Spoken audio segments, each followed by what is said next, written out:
झारखंड में सियासी संशय को खत्म करते हुए पूर्व सीएम चंपाई सोरेन ने भाजपा में शामिल होने की घोषणा कर दी है। वो दिल्ली में हुई गहमा-गहमी के बाद बुधवार को रांची लौट आए और देर शाम उन्होंने झामुमो के साथ साथ मंत्री और विधायक पद से इस्तीफा दे दिया। इन सब के बीच बुधवार को राज्य में दो बड़े कार्यक्रमों पर सबकी निगाहें थी। पहला सीएम हेमंत सोरेन का चंपाई के गढ़ में आयोजित सरकारी कार्यक्रम था, जबकि दूसरा चंपाई का दिल्ली से रांची लौटना। सीएम के कार्यक्रम में क्षेत्र के सभी झामुमो जनप्रतिनिधि साथ थे। कार्यकर्ताओं और क्षेत्र के लोगों की मौजूदगी भी देखी गई। आदिवासी मूलवासी की संख्या भी ज्यादा रही। वहीं चंपाई जब रांची लौटे तो यहाँ एयरपोर्ट पर जेएमएम का कोई बड़ा धड़ा नहीं दिखा। सरायकेला के भी जेएमएम नेताओं व कार्यकर्ताओं में से कोई बड़ा चेहरा नजर नहीं आया। हालांकि देर शाम उनके आवास पर समर्थकों की भीड़ उमड़ी। कहा जा रहा है कि ऐसा शायद इसलिए भी हुआ कि जेएमएम के संगठन में निचले स्तर तक ध्यान रखा है। शायद यही कारण है कि मुख्यमंत्री हेमंत सोरेन का मैया सम्मान योजना से संबंधित कार्यक्रम चंपाई के विधानसभा क्षेत्र सरायकेला में रखा गया था।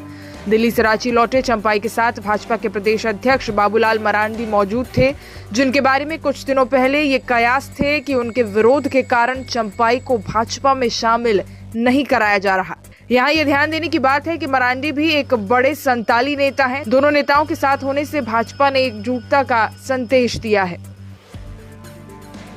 चंपाई और भाजपा की ओर से की गई घोषणाओं में ये स्पष्ट कर दिया गया है कि चंपाई 30 अगस्त को भाजपा का दामन थामेंगे। वहीं दूसरी ओर झारखंड सरकार की ओर से मुख्यमंत्री का एक बड़ा कार्यक्रम राजधानी रांची में रखा गया है।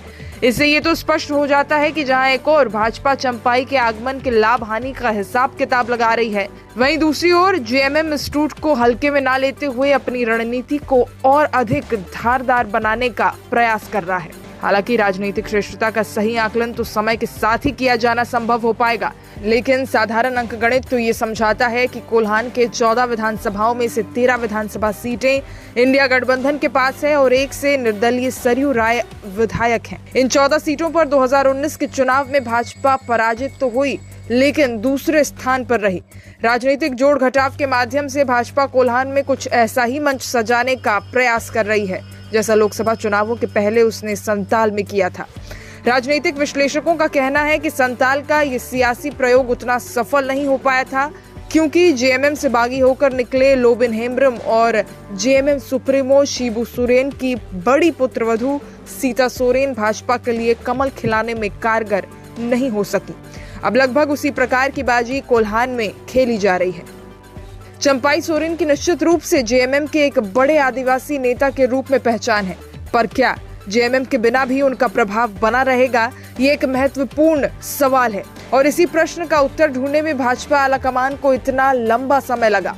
झारखंड आंदोलन के समय से ही चंपाई जेएमएम के प्रमुख नेताओं में से रहे हैं और अब जब जेएमएम सत्ता सीन रही है तब उस सत्ता में शामिल रहे।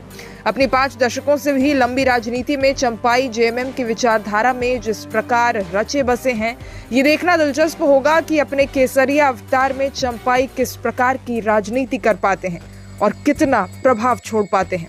अब जबकि चंपाई सोरेन ने जेएमएम के सभी पदों से इस्तीफा दे दिया है, ऐसे में उन्हें जेएमएम के बिना अपनी प्रतिष्ठा और पहचान बनाए रखने की और जेएमएम को चंपाई के बिना कोल्हान में अपने किला अभेद रखने की चुनौती होगी।